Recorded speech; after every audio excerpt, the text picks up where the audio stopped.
My name is Sue Hughes and I'm a board member of Healthwatch Suffolk.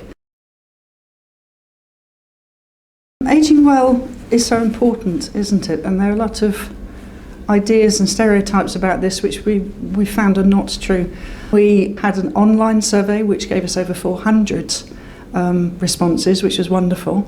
And then we worked with our partners, people who are working in different groups, in maybe places and communities that are harder for us to get to chat to. And best of all, we recorded 13 people, our Suffolk voices, and they had more research and lovely conversations, and the stories they told us were so encouraging and so honest and so sometimes contrary to what people might expect. If I were to tell you about a couple of those lovely Suffolk voices we spoke to, and I were to tell you that one felt hugely isolated and unhappy and hardly saw a living soul, and another lived a really fulfilling life at a much older age, you would probably think one of those lived in rural isolation and one lived in a town, if you were to guess. And that would be entirely wrong. One lady lives on what looks like a very beautiful new housing estate on the outskirts of one of our big towns. And actually, she says there are no facilities there whatsoever. There's not a shop, not a doctor, not a dentist, not a school, not even a playground.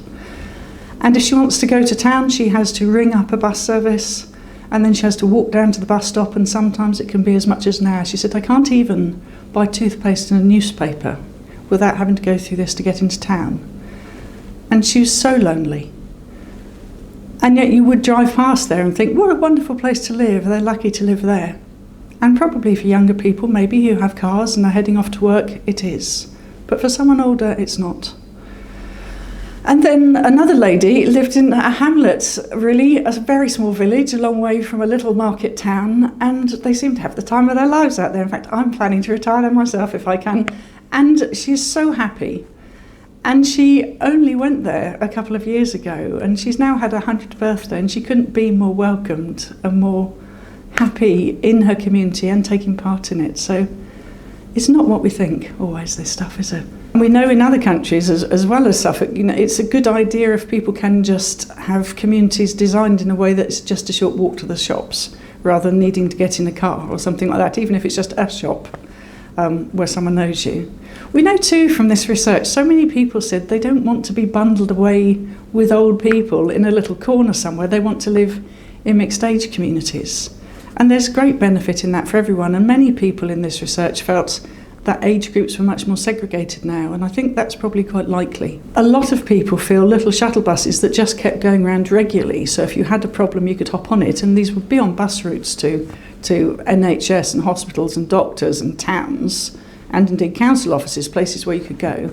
That would help them no end, because for a lot of people in rural communities, if they've got a half an hour appointment at a hospital, it could take them most of their day to get there, wait for the appointment and go home. And that's actually very gruelling as well as exhausting and upsetting for a lot of people. Other things that would be really helpful, we've talked about community connectors. The lady who we talked about earlier, who was so isolated and unhappy, actually needed some simple signposting, which Healthwatch did, and connected her with a mobile library service, which connected her with the befriending scheme.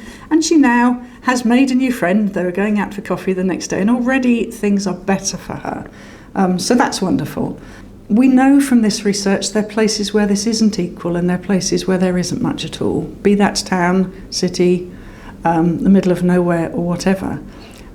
And I think we need to really focus on those places and help those people to provide what those communities need. And digital hubs, we know about digital first now, but we know people shouldn't be digitally excluded. But it would be really quite easy in village halls and community centres to have digital hubs. We know libraries do a great job. What people would actually like is to be able to move through these different stages of their life and live in somewhere which is easy to maintain, which is affordable, and of course there are many needs. 65 isn't one age, 65 to 100 isn't one age. There are many different stages of life and things you need. So to have access to people to help them with what they need to do there. And in mixed age communities, again, they would really value that hugely. So ageing well means staying healthy and being pain-free and mobile and happy. And it needs social connection, and people need to at least have interaction with trustworthy people that make them feel safe. They need accessible and affordable healthcare and the transport to get them there without that becoming a big problem in itself. Thank you.